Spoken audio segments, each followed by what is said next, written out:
إن الحمد لله إن الحمد لله نحمده ونستعينه ونستغفره ونؤمن ونتوكل عليه ونعوذ بالله من شرور أنفسنا ومن سيئات أعمالنا من يهده الله فلا مضل له ومن يضلل فلا هادي له ونشهد أن لا إله إلا الله وحده لا شريك له ونشهد أن محمدا عبده ورسوله أما بعد فإن خير الحديث كتاب الله وخير حديث محمد المصطفى صلى الله عليه وسلم وشر الأمور محدثتها وكل محدثة بدعة وكل بدعة ضلالة وكل ضلالة في النار. أعوذ بالله من الشيطان الرجيم. بسم الله الرحمن الرحيم. قاف والقرآن المجيد بل عجبوا أن جاءهم منذر منهم فقال الكافرون هذا شيء عجيب أئذا متنا وكنا ترابا ذلك رجل بعيد قد علمنا ما تنقص الأرض منهم وعندنا كتاب حفيظ بل كذبوا بالحق لما جاءوا فهم في أمر مريج. قال الله عز وجل في القرآن الحكيم بعد نقول أعوذ بالله من الشيطان الرجيم. بسم الله الرحمن الرحيم. فيومئذ لا يسأل عن ذنبه إنس ولا جان فبأي آلاء ربكما تكذبان يعرف المجرمون بسيماهم فيؤخذ بالنواصي والأقدام فبأي آلاء ربكما تكذبان هذه جهنم التي يكذب بها المجرمون يطوفون بينها وبين حميم آن فبأي آلاء ربكما تكذبان ولمن خاف مقام ربي جنتان فبأي آلاء ربكما تكذبان. رب اشرح لي صدري ويسر لي امري واحلل عقدة من لساني يفقهوا قولي اللهم ثبتنا عند الموت بلا اله الا الله اللهم اجعل للذين امنوا وعملوا الصالحات وتواصوا بالحق وتواصوا بالصبر امين يا رب العالمين. حضرت کی تعریف حمد و ثنا کبریائی بڑائی اس رب العالمین کے لیے ہے جو ہم سب کا رب ہے. سامع کرام، اللہ سبحانہ و تعالی قرآن میں بار بار یہ ذکر کرتے ہیں کہ یہ قرآن ذکر ہے، یعنی ہم کسی بھی سورہ کو بار بار پڑھیں گے تو ہمیں اس سے ہر روز ہر دفعہ ایک الگ میسج، ایک الگ ٹاسک اور ایک الگ ہدایات ملیں گے. اور جب بھی ہم لوگ قرآن کو پڑھتے ہیں، کسی خاص سورہ کو پڑھتے ہیں، تو ہمیں یہ خیال رکھنا چاہیے کہ وہ سورہ کا ایک اپنا بلو پرنٹ ہوتا ہے. وہ سورہ ایک خاص میسج بیان کرتا ہے. چاہے آپ سورۃ الرحمن پڑھیں، چاہے اس کے بعد چاہے آپ سورہ واقعہ پڑھیں، چاہے آپ سورہ مرسلات پڑھیں، لیکن خاص ہے جو مکن قرآن ہے وہ ہمیں جنت اور جہنم کے بارے میں بیان کرتا ہے. اور اللہ نے جو انسانوں کو فیور کیا ہے، اللہ نے جو اپنے انسانوں کو جو نعمتیں دی ہیں ان کو اللہ بیان کرتے ہیں. اور اللہ ہم سے یہ ڈیمانڈ کرتے ہیں کہ ہم اس صورتوں کو بار بار پڑھیں، اس کو بار بار پڑھیں اور اس پر غور و فکر کریں. اللہ قرآن میں فرماتا ہے افلا یتدبرون القرآن، کہ تم لوگ اس قرآن پر غور و فکر کیوں نہیں کرتے. تو یہاں پر سورۃ الرحمن میں سب سے پہلے اللہ یہ بیان کرتے ہیں کہ الرحمن علم القرآن خلق الانسان، کہ اللہ یہ بیان کرتے ہیں کہ وہی رحمان ہے جو اس قرآن کو پڑھایا ہے، جو قرآن کو سکھایا ہے اور تمہیں بولنا سکھایا ہے، یعنی ہم انسانوں کو، اور وہ انسانوں کو تخلیق کیا ہے۔ اس کے بعد اللہ بیان کرتے ہیں کہ کس طریقے سے اللہ نے انسانوں کو مٹی سے بنایا ہے، وہ مٹی جس کا کوئی نشان نہیں تھا، جس کا کوئی ویلو نہیں ہے اب بھی، اس مٹی سے اللہ نے انسانوں کو بنایا۔ اس کے بعد اللہ جن کے بارے میں بیان کرتے ہیں کہ جن کو اللہ نے آگ سے پیدا کیا۔ اس کے بعد اللہ بیان کرتے ہیں کہ جو تم اپنے گھروں میں جو پھل فروٹس کھاتے ہو، اس کے بعد جو پھل فروٹس میں جو کورنگ ہے، جو شگوفے ہیں، وہ تمہارے لیے کتنے، تم جب ہم لوگ کھاتے ہیں تربوز، کیلا اور آپ کہیں تو اخروٹ، اس کا جو اللہ اس کے کورنگ کو بھی بیان کرتے ہیں، اور یہ بھی بیان کرتے ہیں کہ جو اس کا جو بھوسے ہیں وہ اس کا بھی یوز ہے، وہ بھی جب ہم لوگ جب مٹی میں ڈالتے ہیں تو وہ زمین کو زرخیز بناتا ہے۔ تو اللہ ہم انسانوں کو جو بھی نعمت دیے ہیں، پھل فروٹس جتنے بھی نعمت، اس کے بعد اللہ کہتا ہے فَبِأَيِّ آلَاءِ رَبِّكُمَا تُكَذِّبَانِ، کہ اے جن و انس تم اللہ کے کس کس نعمتوں کو جھٹلاؤ گے۔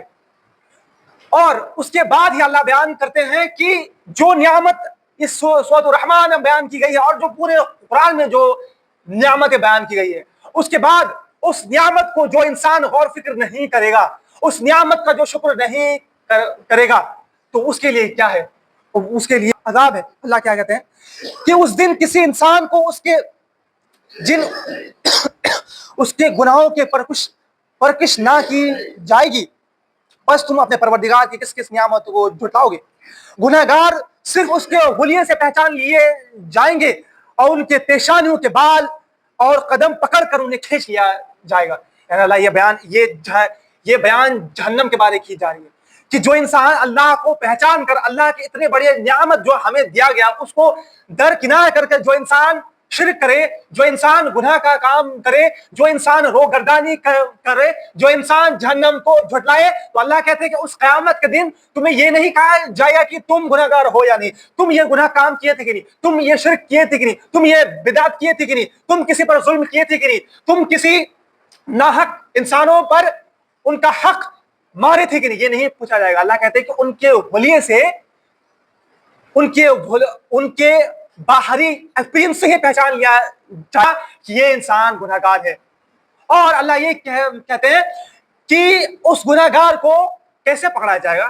اس گناہگار کے پیشانیوں کے بال پکڑ کر کھینچ لیا جائے گا، وہ ماجد من النار۔ اب دیکھیں یہ جہنم کا ایک طریقے کا عذاب ہے۔ ابھی پیشانی کے بال، ایک بال بھی اگر کوئی کھینچے نا تو کتنا درد کرتا ہے، اور اللہ یہ پکچر پینٹ کرتے ہیں کہ پیشانی کے بال پکڑ کر کھینچنا، اس کا مطلب کہ آپ دیکھیں نا کسی انسان کو اگر پیشانی کے بال پکڑ کر کھینچتے ہیں تو درد کرتا ہی ہے، بالکل درد کرے گا، اس کا کوئی امتحان نہیں۔ لیکن دیکھیں کہ جب سب بصف سارے گناہگار کو پیشانی کے بال پکڑ کر کھینچا جا رہا ہے، اور وہاں پر اور بھی سارے لوگ ہیں، جنتی لوگ ہیں، سب کے سامنے انہیں ذلیل کیا جا رہا ہے، کسی انسان کو اس طریقے سے عذاب دیا جا رہا ہے، کھینچا جا رہا ہے، تو دیکھیں یہ ذلیل ہے اس بنا پر کہ تمہیں ہر چیز دیا گیا، تمہیں اللہ نے تمہیں جسم دیا، تم اس پر غور فکر کرتے، تمہیں ہر چیز دیا گیا، لیکن تم نے روگردانی کی۔ تو اللہ یہاں پر کہتے ہیں کہ جب پیشانیوں کے بال پکڑ کر کھینچ لیا جائے گا تو مفسرین بیان کرتے ہیں کہ اس وقت اللہ کہے گا فَبِأَيِّ آلَاءِ رَبِّكُمَا تُكَذِّبَانِ، اب تم بتاؤ کہ تم یہ جو جہنم کے بارے کہتے تھے کہ جہنم کیا ہی ہے، ارے کچھ دن جل لیں گے، کچھ دن آگ کو سہ لیں گے، اس کے بعد تو مزہ ہی مزہ ہے۔ تو اللہ کہہ رہے ہیں کہ اب تم اللہ کی کس کس نعمتوں کو جھٹلاؤ گے جب تمہیں جہنم کے تمہارے پیشانیوں کے بال سے کھینچ کر پھینک دیا جائے گا۔ تو اللہ کہتے ہیں هذه جہنم التي يكذب بها المجرمون، یہ ہے وہ جہنم جسے مجرم جھٹلا رہے تھے۔ یعنی اب بتاؤ جب تم اپنے گناہگار جب تم اپنے گناہوں کے وجہ سے تم اس جہنم میں آ گئے ہو، اب بتاؤ کہ تم کیا کرو گے؟ اور اب بتاؤ کہ یہ جو تم جہنم دیکھ رہے ہو اب کیا تم اب اس کو جھٹلا پاؤ گے؟ یہ اللہ کیوں بیان کرے؟ کیونکہ مشرکین عرب کہتے تھے کہ یہ جہنم کہاں ہے؟ اگر اللہ کے رسول اگر سچے ہیں تو ہمیں عذاب لا کے دکھاؤ۔ وہ اللہ کے رسول سے یہ پیش کرتے تھے کہ اگر آپ سچ میں اللہ کے رسول ہیں تو ہم پر عذاب لا کے دکھائیے۔ تو اللہ کو قرآن میں اور بھی مختلف جگہ فرماتا ہے کہ یہ جو مشرکین عرب جو کہہ رہے ہیں کہ عذاب کہاں ہے، تو انہیں عنقریب پتہ چل جائے گا، انہیں عنقریب یہ پتہ چل جائے گا کہ اللہ کا عذاب کتنا شدید ہے۔ پھر اللہ کہتے ہیں کہ اس کے اور کھولتے ہوئے گرم پانی کے درمیان چکر کھاتے ہوں گے، اللہم اجر من النار، اللہم اجر من النار۔ یعنی اللہ کہہ رہے ہیں کہ اس جہنم میں جب جہنم کو ڈالا جائے گا تو اس گرم کھولتے ہوئے پانی میں انہیں ڈال دیا جائے گا اور وہیں وہ چکر کھاتے رہیں گے، اور جب وہ پکاریں گے کہ اس جہنم سے، اس جہنم کے آگ سے ہمیں نکال دو، تو کوئی بھی انسان کوئی بھی اس کا مددگار نہیں ہوگا۔ اور حدیث میں آتا ہے کہ جب جہنم میں اپنے عذاب کو دیکھ رہے ہوں گے تب کہیں گے کاش، اور یہ قرآن میں بھی ہے کہ کاش کہ میں اس قرآن پر، اللہ کے رسول پر ایمان لاتا، کاش میں شرک نہیں کرتا۔ اور یہ بھی ہے، وہ کاش کہیں گے کہ میں، اور وہ اللہ سے کہیں کہ یا اللہ بس ہمیں چند دن کے لیے پھر اس دنیا میں لے کے چل یا رب، میں سارے گناہوں کو چھوڑ دوں گا اور سارے اچھے کام کروں گا، اور جو بھی میں شرک کرتا تھا، جو بھی میں بدعت کرتا تھا، جو بھی میں لوگوں کے ساتھ ظلم کرتا تھا، یا اللہ میں سب چھوڑ دوں گا۔ یہ کب کہے گا؟ جب انسان جہنم میں۔ تو اللہ پتہ ہے کیا کہتے ہیں؟ اللہ کہتے ہیں کہ یہ بات کہی، یہ جو جہنمی یہ بات کہہ رہا ہے، اگر میں اسے پھر سے دنیا میں لے کے جاؤں تو عنقریب یہ بھی پھر وہی کام کرے گا جو یہ گناہ کر رہا تھا۔ یعنی ہم انسان کا یہ سائیکالوجی ہے، ہم انسان کا یہ فطرت ہے کہ جب اللہ جب ہمیں اس دنیا میں کوئی اچھا کام کرنے کے لیے بولتے ہیں تو ہم اس کو نہیں کرتے۔ آپ قرآن میں یا ہمارے دین میں جو بھی کام ہے، جتنے بھی کام ہیں، آپ بتاؤ کہ کیا وہ ہمارے اچھے کے لیے ہے یا ہمارے برائی کے لیے؟ اللہ کہتے ہیں کہ تم غیبت مت کرو، کیا یہ برا کام نہیں؟ اللہ کہتے ہیں کہ تم شراب مت پیو، بالکل، کیا یہ باڈی کے لیے اچھا ہے؟ نہیں ہے۔ اللہ کہتے ہیں کہ تم غریبوں کو ظلم مت کرو، اللہ کہتے ہیں کہ تمہارے جو رشتہ دار ہیں اس کا جو حکم ہے، اس کا جو حق ہے اسے دو۔ اللہ کہتا ہے کہ جو بھی یتیم ہے، جو بھی مسکین ہے، اس کے ساتھ تم حسن سلوک کرو۔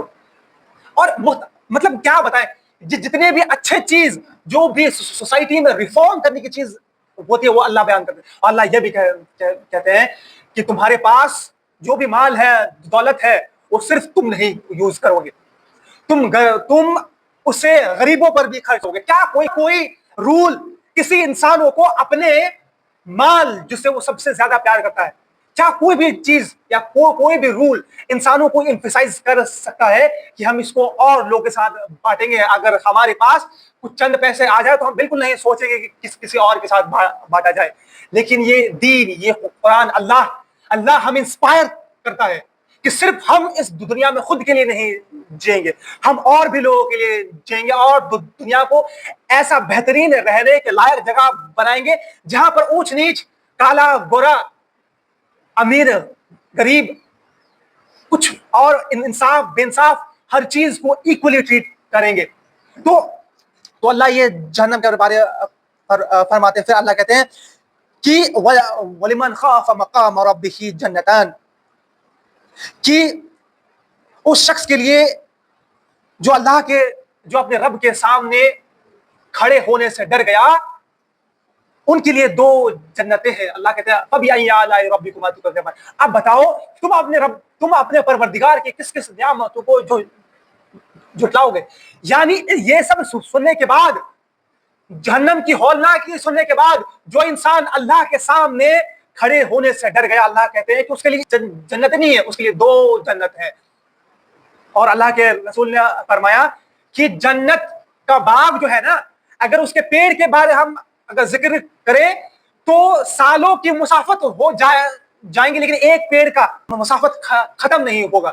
تو ہم انسان اس کو امیجن نہیں کر سکتے ہیں. تو اللہ کہتے ہیں نا کہ تمہیں جو 2 جنتیں دیا جائے گا، اس کا مطلب یہ ہے کہ ہم اللہ کے سامنے کھڑے ہونے سے ڈریں گے. اس کا مطلب کہ اگر ہم اپنے زندگی میں کوئی بھی غلط کام کر رہے ہیں اور یہاں پر جمعے کی نماز پڑھ رہے ہیں اور اللہ کے سامنے کھڑے ہو رہے ہیں، تب اگر ہمیں خیال آتا ہے کہ اللہ ہم تو وہ برا کر رہے ہیں اور اب سے یہ برا کام ہم چھوڑ دیں گے، تبھی سچ میں ہم اس آیات کو جی رہے ہیں.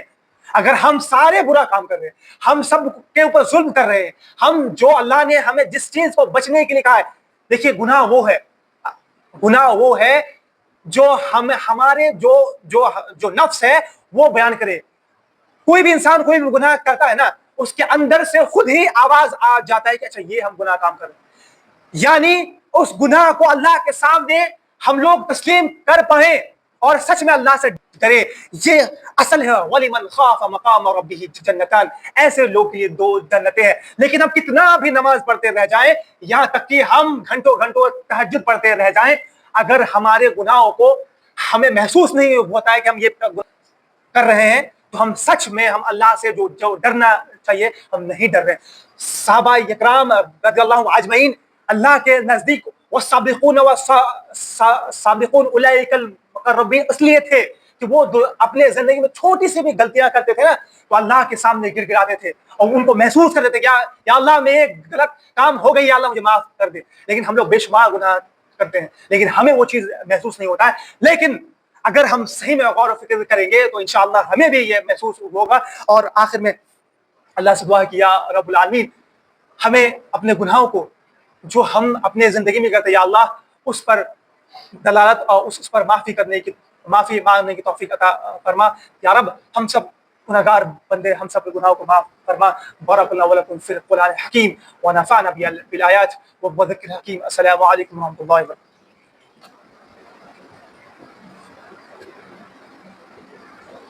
الحمد لله رب العالمين والصلاة والسلام على رسول الكريم. أما بعد، قال الله عز وجل في القرآن الحكيم بعد أن نقول أعوذ بالله من الشيطان الرجيم بسم الله الرحمن الرحيم إن الله وملائكته يصلون على النبي يا أيها الذين آمنوا يصلوا عليه وسلموا تسليما. اللهم صل على محمد وعلى آل محمد كما صليت على إبراهيم وعلى آل إبراهيم إنك حميد مجيد. عباد الله يرحمكم الله اتقوا الله إن الله يأمركم بالعدل والإحسان وإيتاء ذي القربى وينهى عن الفحشاء والمنكر والبغي يعظكم لعلكم تذكرون. أقيموا الصلاة.